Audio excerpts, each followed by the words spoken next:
Right, 8 months after a fire gutted parts of the Charlotte Maxeke Academic Hospital, management says it's time for government to order the necessary repairs so that the hospital can be reopened. The hospital's head of internal medicine, Professor Adam Mohamed, speaks to us now about the consequences of the delays. Prof. Mohamed, thank you very much for your time here on eNCA. I've spoken to you before, actually, and you had said that you had written a letter to the president. Has that letter gone unanswered? I've lost sound. All right, I think Prof. Mohamed is just letting us know that he cannot hear me. Let's try again, Prof. I just wanted to know, because I've spoken to you before. Come on. Because I've spoken to you before, Prof, and you've said that you wrote a letter to President Cyril Ramaphosa. Has that letter not been answered yet?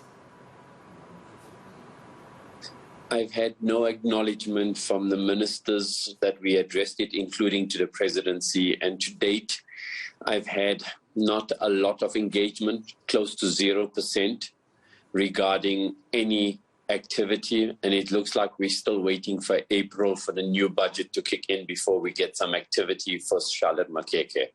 And I mean, this is a very important hospital. You know, Prof. Mohamed, I think for a lot of people, what they don't understand is the importance of a hospital such as Charlotte Maxeke, which offers us more than 1,800 beds for the people living in Gauteng. We already know that the population in Gauteng is the largest in a very small province. So how has this affected? Because even those areas that have reopened are partially reopened, am I correct? You're 100% right. So we're not even near 50% capacity. Our challenge is that we're running less than 40% capacity with what we have because of restrictions placed on us. Our hospital is a tertiary hospital, meaning we're not dealing with colds and flus. We're dealing with advanced care, advanced cancer care, advanced oncology care. And the reality is patients are waiting for oncology services. Patients are waiting for surgical care. Patients are waiting for pediatrics care. And advanced maternity care and obstetric care also occurs at Charlotte. And there's a sense of, oh, we'll see for the next financial year. And that's not good enough. And our closure impacts the other hospitals and healthcare workers across Gauteng. There just doesn't seem to be any activity. And the plea is, let's join and come up with solutions. Let's get private funding involved. Let's open up different solutions to open up. When I tell you that patients can wait anything from 3 months to 5 years for oncology care, how would you feel? If I had to tell you, you have an operation, sorry, come back in a couple months' time and we can deal with it. There are neurosurgical cases waiting for theater. Can you imagine your family waiting for surgery in the brain and you tell them they have a brain tumor? This is what advanced care is given at Charlotte Maxeke. And again, I'm going to put this out to you. You have a medical aid, I have a medical aid. We don't feel the pain. The pain is for the most vulnerable. And again, I'm making a plea. Everything has fallen on deaf ears. And nothing is happening. And that's the sad part. If anything is happening, it's happening behind scenes, and it's not happening fast enough. A day we lay await is lives. Everything is a focus on COVID. I accept that COVID is dying down, the wave is going down. We have to catch up with the people dying from so many other conditions. We are not defined by COVID. We are defined by what we do for every other disease for the vulnerable patients. And I wish for patients out there to make more noise about the apathy of what's happening at Charlotte Maxeke. And Prof, I mean, I want to come back, of course, to the people who are actually making the noise that they need to make for the hospital. But I just want to talk to you about safety. I believe that you have a concern with regards to the fact that what was affected during that fire mostly was the parking lot. And that means staff and patients are expected to park in the street. So I can imagine if you're knocking off at 8 p.m. at night in a place like Johannesburg, it's not safe at all. It's not safe. And the best part is we've already had cars stolen in front of security guards. We've had cars broken into. Can you imagine a nurse doing a 12-hour shift, taking half an hour to an hour to get to the car or half an hour to an hour to get parking in the morning? There's a sense of who cares? That's not our problem. patients who are vulnerable have to be dropped off so far from the entrance of the hospital. We don't have a very soft, humanistic approach to patients.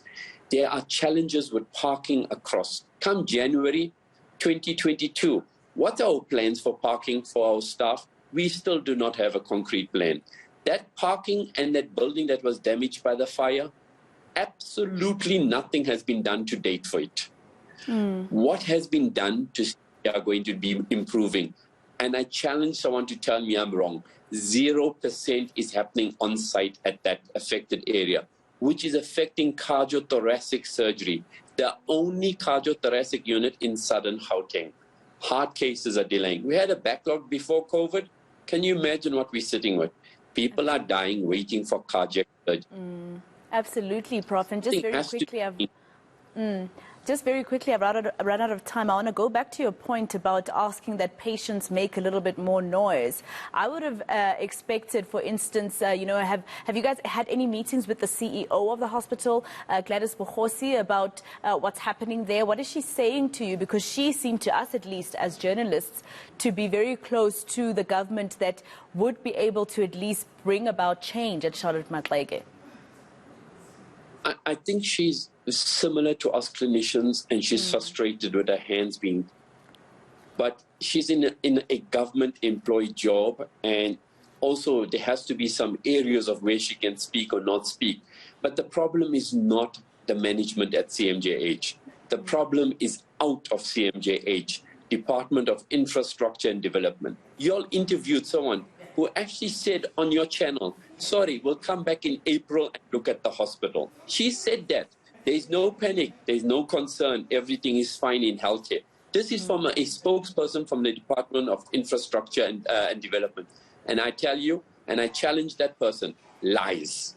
That is absolute lies. We can't wait till April. April you start, you send out a tender, then we'll wait another 3-4 years before anything happens. We are bulging at the seams before COVID, before this fire. This is going to break the bats. Already, at least 30% of the trauma unit nurses have left CMJH for other jobs. Can you imagine us opening a P1 world-renowned center without nurses? Someone has to take blame. There's no accountability in this process. No one has stopped and said, sorry, we can do better. And I asked the president and all, we can do something together. Thank you so much for speaking to us and with such passion. Professor Adam Mohamed, Head of Internal Medicine at the Charlotte Maxeke Academic Hospital. I can imagine the frustration that the CEO is going through with this particular story. Almost a year and still only partially open.